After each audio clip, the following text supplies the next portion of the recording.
Maayong adlaw mga ka-YouTube viewers, ani ata karon sa atong lugar din sa amo So niyami ready mi karon para sa among pagalutuon karong adlaw.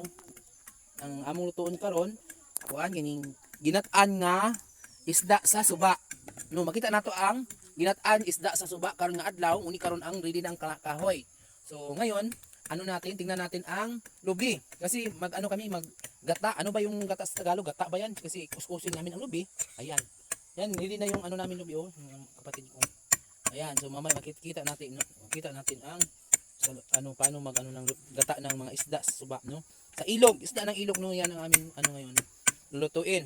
So, handa na ba ang lahat manood sa aming lutuin? Paano gagawin? Ganyan. So, manood tayo ngayon, no? So, tuloy-tuloy lang tayo. Dito pa yung mga aso ko. Yan ang mga aso ko, naghintay sila baka mayroon pang matira mamaya. So, nanood sila sa paano ng mga ulam. Ayan. Oh, nag-aaway ng aso. Ano ba?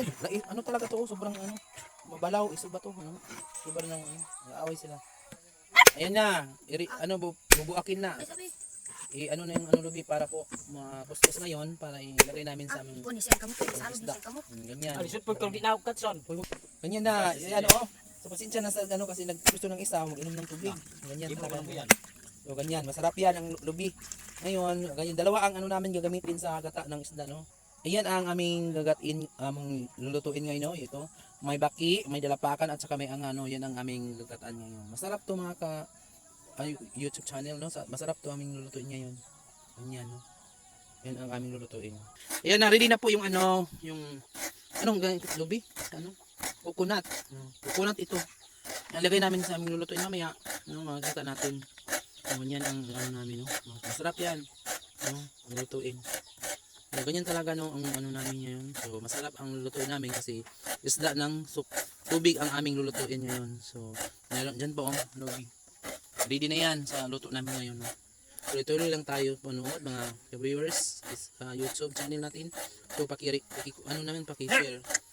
At saka paki-subscribe sa channel ko, no, sa Marshall Singani Vlog. So para marami pa tayong ipapakita sa ng mga video natin ngayon. Yan na guys, ang aning gata natin ngayon. Ready na ang aning tuno ba yata ito sa Tagalog? So tuno. So yan, ready na po yan mga natin ngayon. So ang tuno natin.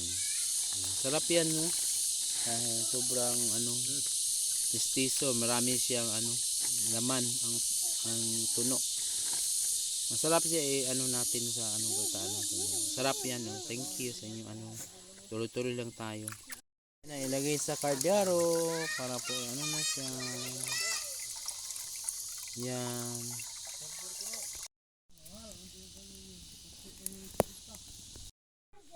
Ayan na po ang aming pagkain ngayon. So, ginataang bakbak. Kunti lang nakuha namin ngayon, no. So, yan namin. Yan. Kain namin. Kain po. Kain na po.